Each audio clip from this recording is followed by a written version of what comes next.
Greetings, Skill Incarnate bringing you all the latest indie gaming goodness. Welcome back as we look at another indie game.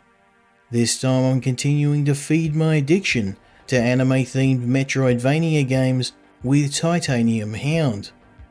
This game was developed and published by one-person development team and talented pixel artist Red Spot Sylphina, with Titanium Hound being their first title.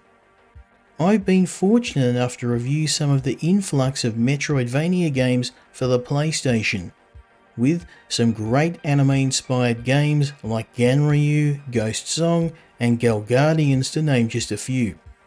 Unfortunately, this game didn't have a lot of coverage, with very few reviews. But I've been wanting to try an old school mecha game as these are quite rare nowadays. So it inspired me to check out Titanium Hound. The game takes inspiration from classic side-scrolling shooters like Turrican and Metal Slug to create a unique experience with a cyberpunk style, fast-paced run-and-gun action, a challenging control scheme and a pretty unique approach to combat, despite being a little rough around the edges. Titanium Hound's story takes inspiration from cyberpunk anime series like Appleseed and Ghost in the Shell, taking place in the far future. The discovery of a new energy source utilizing microscopic organisms resulted in massive technological advancement, such as genetic engineering and cybernetic enhancement, with these improvements moving humanity forward and creating mega cities, but it's also resulted in the explosive expansion of crime due to criminal organizations and corrupt megacorporations. The situation becomes drastically worse when an illegal experiment using the new energy source goes wrong, resulting in the city being overwhelmed by a biomechanical virus.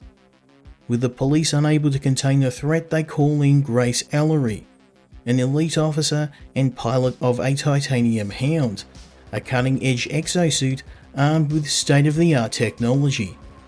Grace uses the Titanium Hound to handle cases too hazardous for the regular police, including gang wars, rampaging androids and corporate espionage. You'll take on several high-profile cases across the city, mastering the Titanium Hound's weapons and abilities as you try to find the source of the virus, which has mutated into a zombie contagion. Surprisingly, Titanium Hound is not a pure action shooter as I initially assumed, offering a mix of puzzle solving and mecha piloting action.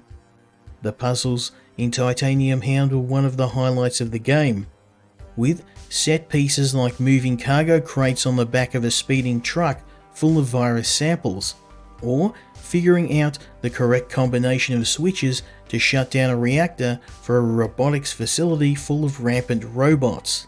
The game has a unique approach to combat, where instead of traditional firearms with limited ammunition, the player has a rechargeable energy rifle and shield. Using your weapons will drain energy from your shields and vice versa, which requires a player to constantly switch between defense and offense, using your shield to engage enemies at close range, and using your rifle to attack from a distance. The developers used their talent in pixel art to bring the high-tech environments of Titanium Hound to life, as I battled through corporate buildings, robot manufacturing plants, dingy sewers and highways full of hover vehicles armed to the teeth, with the high point being the anime-style mecha design. While Titanium Hound's campaign was a largely enjoyable experience, the game suffers from some issues. Firstly, the game has some very poor controls. Despite being in a heavy exosuit, the Titanium Hound moves around like it has no weight or mass, skating around the screen and making precise movement extremely difficult. This is made worse by the controls suddenly becoming unresponsive when dashing or jumping, resulting in the game's combat becoming even more frustrating and more than a few deaths. The Titanium Hound weapons are extremely underpowered, with even the smallest of enemies taking dozens of shots to go down. Your weapons also take an extremely long time to recharge, making boss battles an extremely drawn out affair. With that being said, if you're a fan of anime style side-scrolling games or just like mech games in general and are willing to look past some of the game's shortcomings, then you may want to give it a try. But this is definitely one to get on sale. I hope you enjoyed this review of Titanium Hound, and if you did, I'd appreciate a like and a subscribe as it really helps the channel.